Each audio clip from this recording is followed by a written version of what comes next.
Hello Aquarius, welcome to the Plaid Sheep Oracle. This round of readings I've been pulling a card from the Mystical Shaman Oracle as a starting point for the readings. And your card is the Spiral. This has actually been coming up if you watch the Everlong Mystics readings. This card has been coming up, but it has a different meaning here.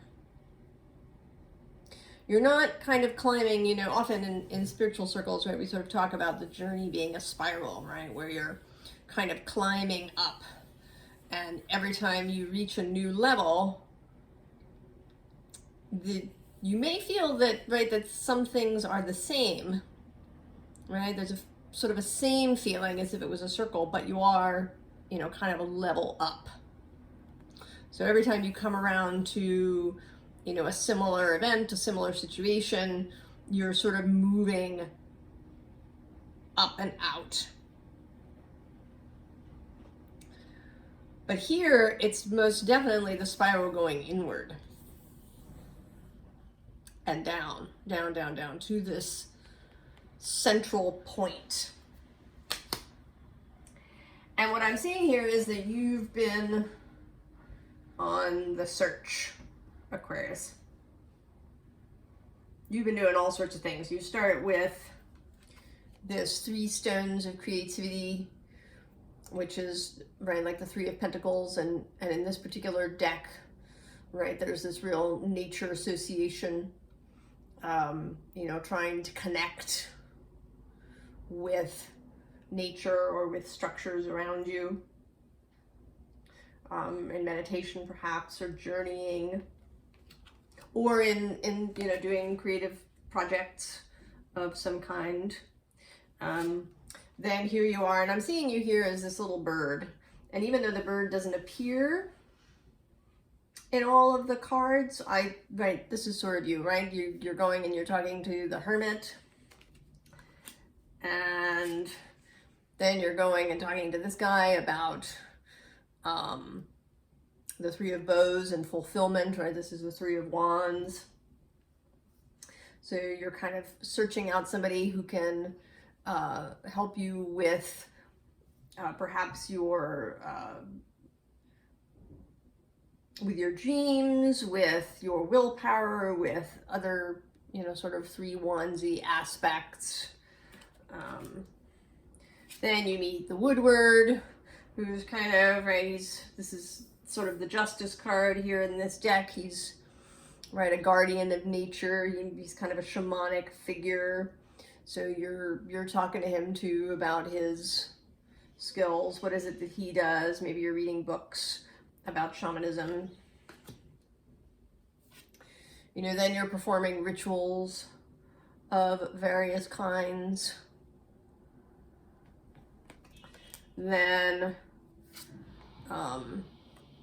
you're seeking out new information. Maybe you're reading lots of different books and watching lots of different videos, looking for a new point of view, a new direction, more meditation, perhaps, trying out all different traditions of meditation, doing all of this stuff, going round and around and around and around the spiral. Every level, perhaps a different spiritual tradition, a different technique, a different point of view. Around and around you go. And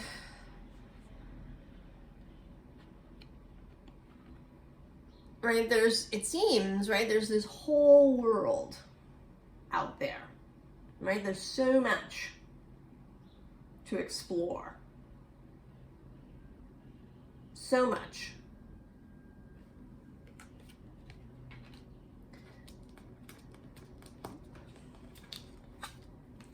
And you're really dedicated, right? You're in your chariot, moving from idea to idea, technique to technique, tradition to tradition, seeking, accumulating knowledge. accumulating, you might even be accumulating stuff, possibly. But definitely accumulating kind of new worlds, new world views. Perhaps you've also been working on your physical health, trying different kinds of diets and different ways of eating and all this kinds of stuff. Because then we also have this 8 of sacred circles, right? More work related, right? She's, making these drums, doing the work on your body, round and around and around. But then we sort of come to this 4 of Cups. And you're looking, you're a little bit exhausted. And it is exhausting, right? This forever seeking, forever running around the spiral, looking for the thing that will change everything. Looking for the answer. Looking for the idea that will catapult you kind of into the future. But you are, right, you've kind of had it a little bit, right? You're sitting here, there's this other cup kind of levitating in front of you, and you just do not have any interest anymore in going there. Because perhaps, as far as you can see, nothing has changed. I think the vast majority of us, certainly those of us doing the spiritual work, those of us, doing card and tarot readings and watching card and tarot readings and going through astrology, right? We're not just seeking, right? We want change. Because what we've had is no longer working. So we want change, and we go out and look for it. And that's not surprising, right? There's a sort of a tradition within our culture, that you look to outside authority for information, right? When you're little, your parents dictate, when you eat and when you go to bed, and, in many cases where you go and what you do. Then you go to school and people tell you a bunch of stuff and how your life is going to go. You go to the doctor to find out if, you're well or not. And there's also certainly also a tradition of seeking, right? The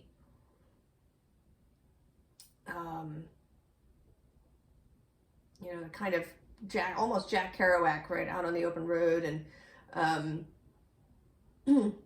heading to distant places, right? Because where you are, right, that's right, there's no wisdom where you are, right? Isn't that true, right? You got to go far away.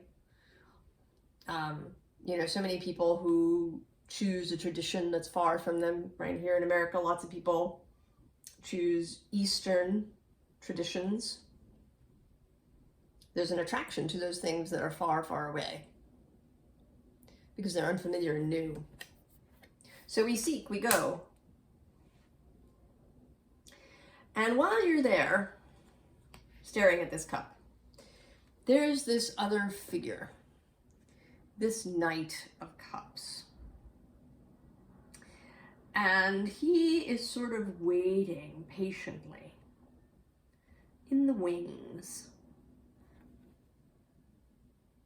I mean, he's got a cup too, but he sort of has a different message. But we'll get back to him. Because the next thing here is this lower world. And I know that the hot thing in the moment, right, is to do shadow work. It's on everybody's lips, right? Shadow work, looking at your trauma.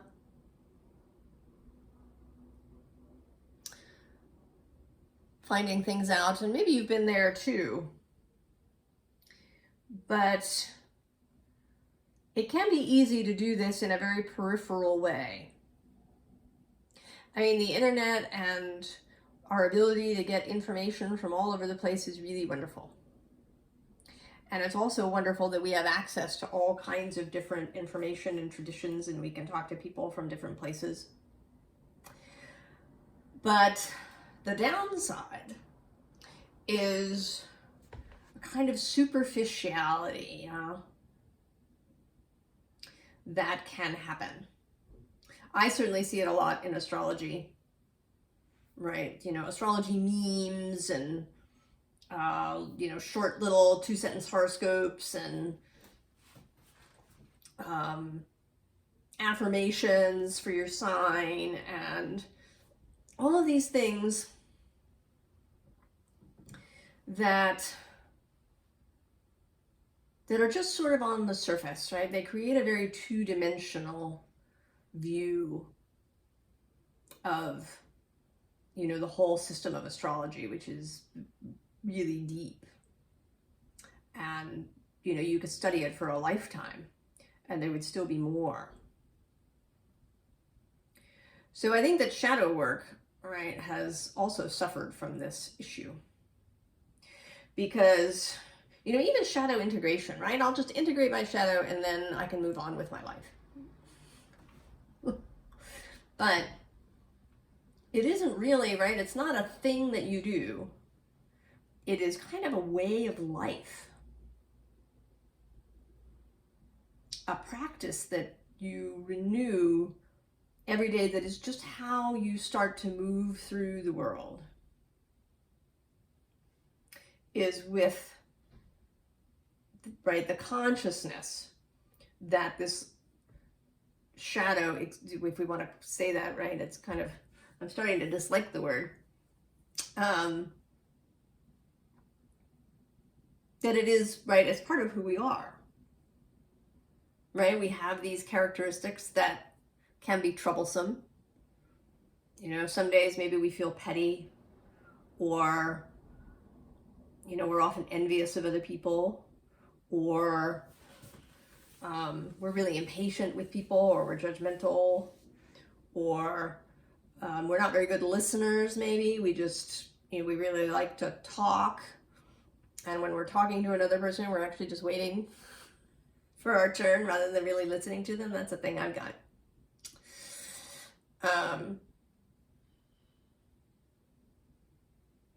And there's, you know, maybe other things: rage, grief, shame,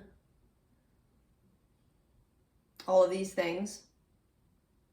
But the shadow also contains other things that were simply put away because they didn't match whatever our childhood environment was. So there might be exuberance. There might be creativity, right? It might be that you really, you know, that you love clothes and, you know, really choosing things that you really enjoy how they look on your body, and maybe even doing it for other people. But this was seen as being vain when you were a child, so you suppressed it, right? You wore, you know, jeans and t-shirts and nothing else. And it would sneak out in little places, you know. Books you read or things you watched. You know, or maybe you like to perform. To be, you know, kind of an orator or a storyteller or an actor. But, you know, that was seen as putting yourself forward. Right? Hogging the attention.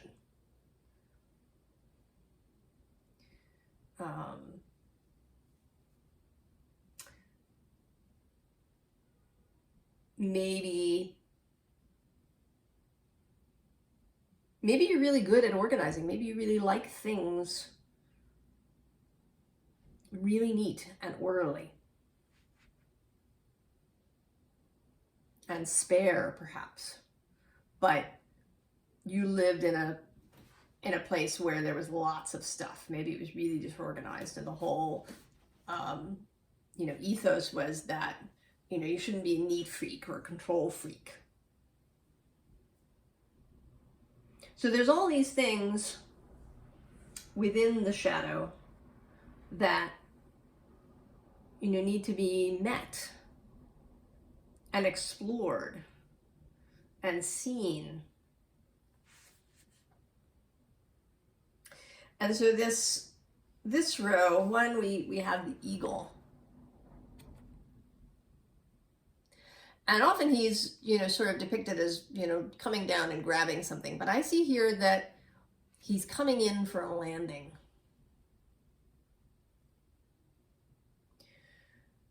You are being advised, Aquarius, and maybe it's already happening, to come in for a landing. From all of this seeking and spiraling and rushing about and seeing and absorbing, come in for a landing.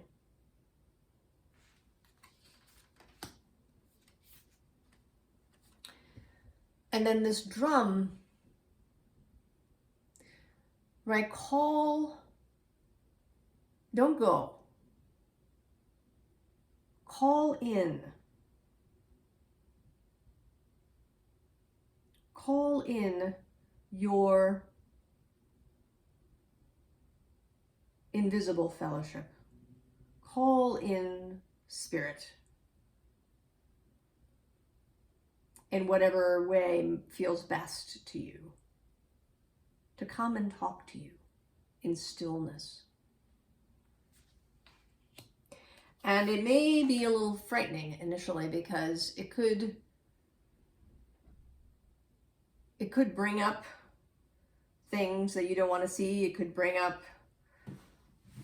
stuff that you hid from yourself. You could feel confused,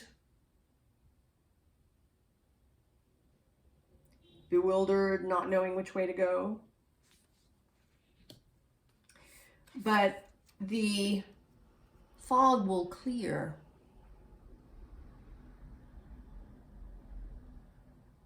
The fog will clear.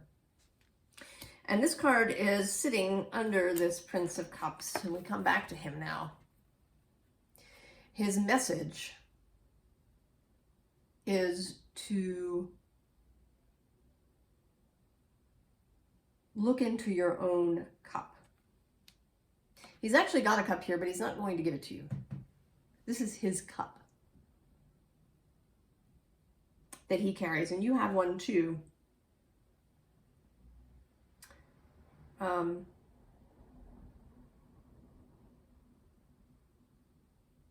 There's a Capricorn reading actually right about already having, that I did, all about already having your cup. We all have a cup. Our heart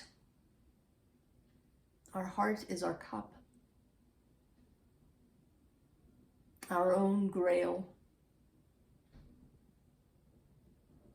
This is Lancelot, right, from the Arthur legends, the Grail stories.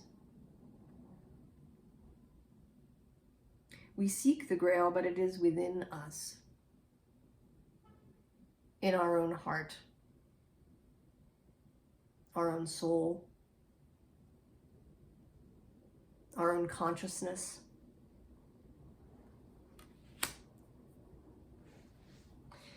And here there's the underlying is this Five of Pentacles. This figure who looks longingly up, right? She's alone, or that's how she perceives herself. Right? There's all these hands everywhere, and it's unclear whether they're benevolent or not. But there's a lot of confusion in this card, right? There's fog and these weird hands, and then I don't know what this blue ribbon thing is about. And then there's this, sort of church window aspect in the background. But underneath her is again the Knight of Cups. This time she's filling her own cup.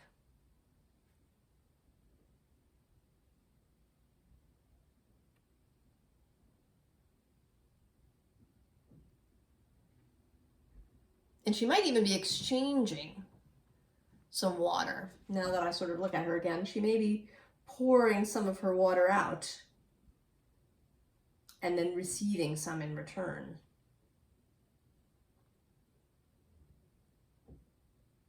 Under the light of this moon. But it's not a rushing energy. She's not running around and dripping water everywhere. She's not going to every fountain to fill her cup. She's chosen this particular place where that cup, where her heart has led her. And these, you know, these cards have been going, right, there was 6, 5, 4, 3. And it didn't, right, I almost expected, right, the last 2 rows. But they didn't come until I asked for some extra advice. But here, there's these 3 cards, and there you are, kind of in the center, Aquarius. It's the 7 of Wands. It's a little bit defensive, right? You've climbed up on this piece of furniture to get away from all these other wands, right? You're feeling a little bit under siege, perhaps. But this is the energy that surrounds you and that you are being advised to embrace.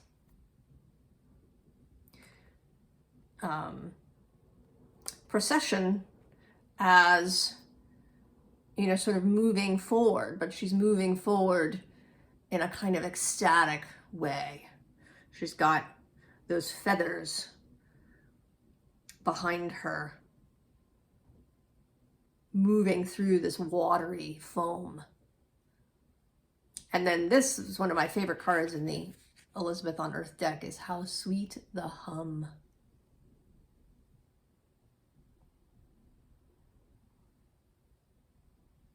The hum of nature, of the universe, of your soul, and of your heart.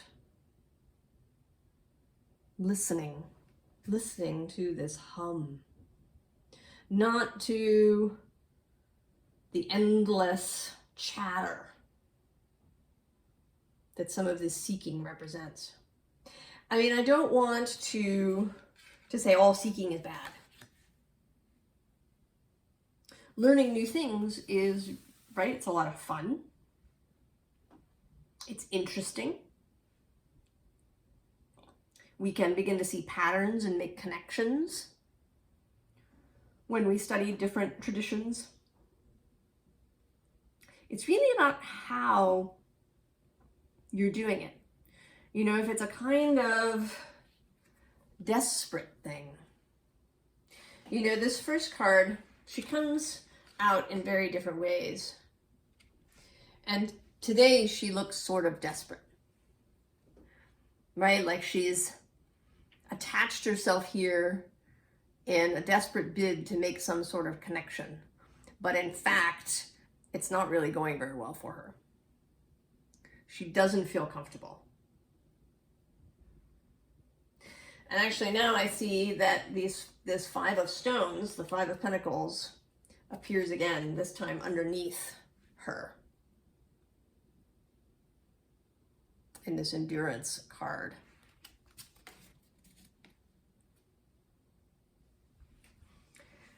So I don't know if you feel like this is what you're supposed to do, or if there's something else driving you. And it may be that that is something that you haven't looked at down here in the lower world. I mean, beyond underneath the lower world is the sun.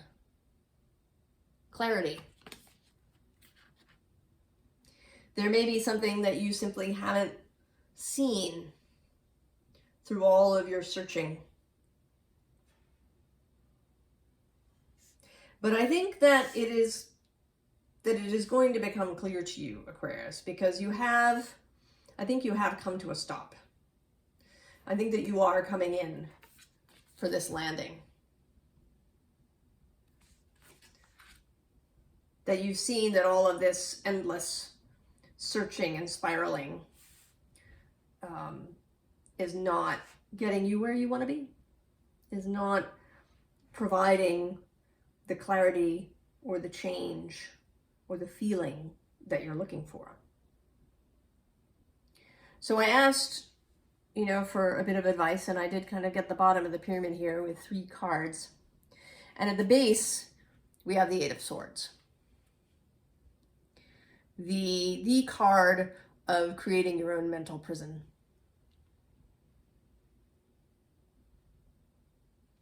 With how you see things and what you believe to be true. You know, do you believe that you have to go through some major process? That you have to do everything before you will feel better? Because that's really what we want, right? We want to feel good. We want to feel better than we do. That's at the bottom of everything. Everything that we want, generally, right? We want to feel good. Right? We want to have good feelings, right? To be inspired, to enjoy waking up in the morning and, right? To feel good in our relationships. That's all we want, right? We just want to feel good on a regular basis.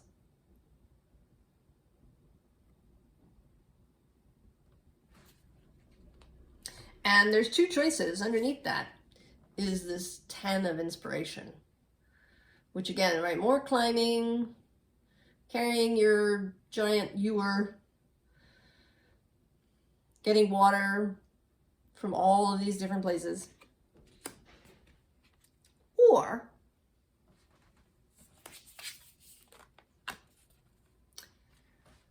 there's these 2. The Queen of Voices.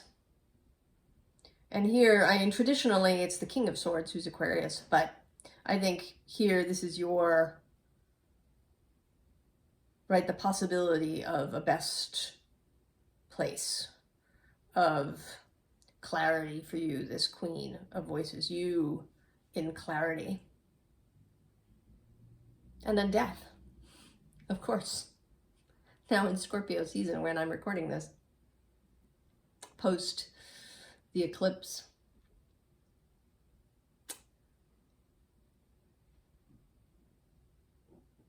You have to, right? This moth is coming out of her head, right? It's breaking out of her head. It is going to require a change of thinking about what it is that you need and want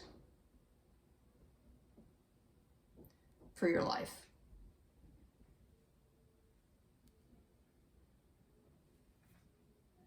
And for you to talk to your own heart. Rather than seeking up in this kind of heady way that you might have as an air sign, into really focusing on your own cup, on your own heart, on calling things in, and on being willing to see what shows up if you ask for help and illumination. You may have to be prepared for things that you don't want to see. I don't mean to suggest that this is going to be necessarily an easy process, but I think that it will be much more fulfilling and that you won't end up in this exhausted place.